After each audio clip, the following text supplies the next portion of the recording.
উসমান হাদি ভাই আমাদের মাঝে আর নেই।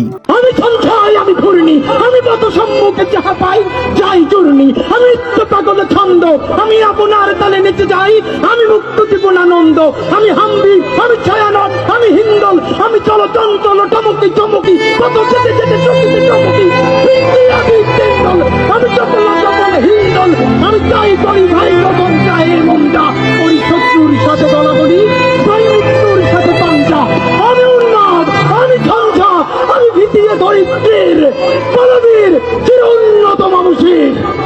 ভারত বিরোধী এবং স্পষ্টভাষী একজন মানুষ ছিলেন উসমান হাদি ভাই। উসমান হাদি ভাই সবসময় সত্যের পথে ছিলেন। সত্যের পথে থাকলেই সবসময়ই এরকম কিছুই ঘটে মানুষের সাথে, যেমনটা ঘটেছে উসমান হাদি ভাইয়ের সাথে। উসমান হাদি ভাই খুবই ভালো মানুষ ছিলেন। ওনাকে খুন করা হয়েছে রাজনৈতিক কারণে। আমার মতো আর কার কার উসমান হাদি ভাইকে পছন্দ অবশ্যই কমেন্টে জানিয়ে দিবেন।